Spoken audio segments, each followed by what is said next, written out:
Well, earlier we showed you how gangs and guns are sending shivers through Toronto's Somali community, leading to the murders of 6 Somali men in the last 4 months. Most of those murders are unsolved. Now, it is a problem Minneapolis police were grappling with a few years ago. That is until they found a solution. John Lancaster takes us to Minneapolis and shows us how 2 former refugees are transforming their neighborhood. What we do is like they try to get away, so we're going to trick them. Yeah, I'll cut them off on the other side.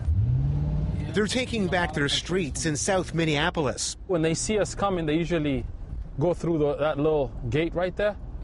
So they play cat and mouse with us. You know? An American first, they're Somali immigrants. Put it on the ground, and then put your hands on the wall for me, okay? Who are making a big difference. Just 5 minutes into our ride-along, officers Abdullahi Mohammed and Abdi Wahab Ali nab a wanted fugitive who's back in the neighborhood. Chief of police right here, chief of police. You hear me? Chief of police.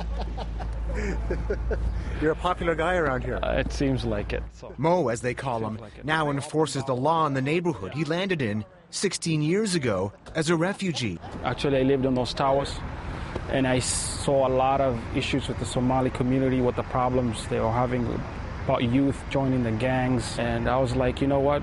I could be of help. The county sheriff thought so too. People thought, well, you know, you have this large Somali population and you really don't understand them, and, you know, they've got different cultural ethnicities or centrics that you really, you know, do you really understand them, and how could I as a Caucasian? But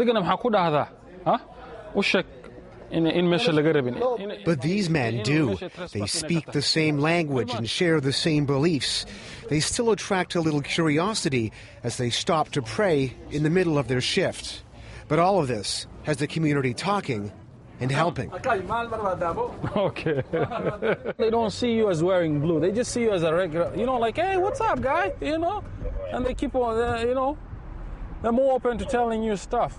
Criminals have fewer places to hide. You know this neighborhood so well, you can even recognize when a new car shows up in the Oh, yeah. Oh, yes, most definitely. You know everything. And the car they've just spotted is a sign of something much bigger, much more dangerous. This is the guy with the black shirt with the hustler on his face. That's the one that owns that new car. What? The man is an accused killer. He beat the murder charge, Mo and Ali say, ever since he's been switching cars often to avoid being noticed by them, or worse, rival gangs.